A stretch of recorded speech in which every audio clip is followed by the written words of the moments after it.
कहते हैं काशी केवल एक नगर नहीं है, यह वह स्थान है जहां देवता भी पाप के बोझ से मुक्त हो गए। आज हम अक्सर सुनते हैं कि काशी मोक्ष की नगरी है। कहते हैं कि यहाँ अंतिम सांस लेने से जन्म मरण का चक्र छूट जाता है। लेकिन बहुत कम लोग जानते हैं कि स्वयं महादेव काशी कैसे आए और फिर कभी यहाँ से क्यों नहीं गए। यह कथा शुरू होती है एक संघर्ष से। सृष्टि के आरंभ काल में ब्रह्मा जी और विष्णु जी के बीच यह विवाद उत्पन्न हो गया कि श्रेष्ठ कौन है। ब्रह्मा जी बोले, मैं सृष्टि करता हूँ, मेरे बिना कुछ भी आरंभ नहीं होता। विष्णु जी ने उत्तर दिया, सिर्फ रचना करना पर्याप्त नहीं, संरक्षण के बिना सृष्टि टिक नहीं सकती। अतः मेरा कार्य अधिक महत्वपूर्ण है। अहंकार ऊंचा होता गया और उस अहंकार को समाप्त करने के लिए एक अद्भुत दृश्य प्रकट हुआ। आकाश और पाताल को चीरता हुआ एक अंतहीन अग्नि स्तंभ सहसा वहां प्रकट हो गया, जिसका न आदि था न अंत। यह था महादेव का ज्योतिर्लिंग स्वरूप।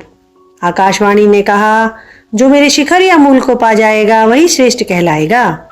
विष्णु जी ने बिना विलंब किए वराह रूप धारण किया और पाताल की ओर उतर गए।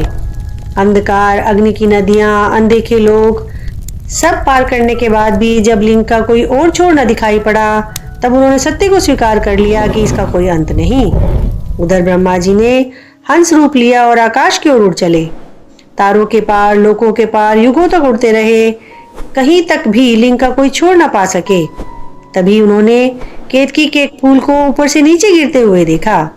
वह फूल उस शिखर से गिरा था जहां तक ब्रह्मा कभी पहुंच नहीं सकते थे। यहीं एक क्षण के लिए ब्रह्मा जी का मन डगमगाया। उन्होंने सोचा, यदि मैं सत्य स्वीकार कर लूं तो क्या मेरी पूजा होगी? कहीं मैं हार तो नहीं जाऊंगा।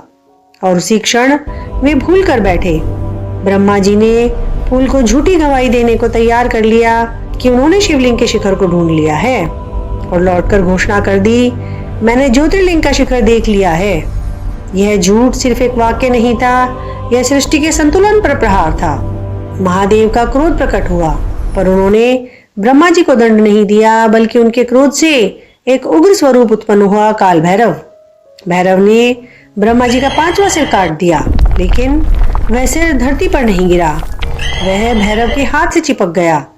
ब्रह्म हत्या का पाप एक भयानक देवी के रूप में भैरव के पीछे पीछे चलने लगा। जहां भैरव जाते वहीं ब्रह्म हत्या पीछे पीछे चलती, वह जहाँ रुकते वह चीखती। न सिर कहीं गिरा, न ब्रह्म हत्या की आवाज कहीं थमी। और तब शुरू हुआ एक अनंत भटकाव। भैरव हिमालय की बर्फीली चोटियों में भटकते फिरे, सभी महान तीर्थों पर गए, ऋषियों के आश्रमों में गए, पवित्र नदियों के तटों पर स्नान किया, किंतु ब्रह्म हत्या के पाप से न छूट सके। युग बीतते गए, क्रोध थकान में बदल गया। अंततः भैरव 2 छोटी धाराओं वरुणा और असी के बीच के एक भूखंड पर पहुंचे।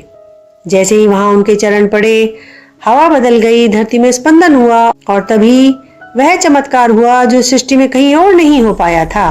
वहां ब्रह्मा जी का 5वां कपाल भैरव के हाथ को छोड़कर नीचे गिर गया। चीखें रुक गई, ब्रह्म हत्या विलीन हो गई और वह स्थान कहलाया कपाल मोचन। और यही भूमि थी पवित्र काशी नगरी। जिस भूमि ने भैरव को मुक्त किया, वह भूमि शिव के हृदय में बस गई। यहाँ शिव रुके, कर्तव्य से नहीं, प्रेम से। यहाँ माता पार्वती अन्नपूर्णा बनी। उन्होंने महादेव को अपने हाथों से भोजन कराया। आज भी मणिकर्णिका घाट पर शिव स्वयं तारक मंत्र से आत्मा को मुक्त करते हैं।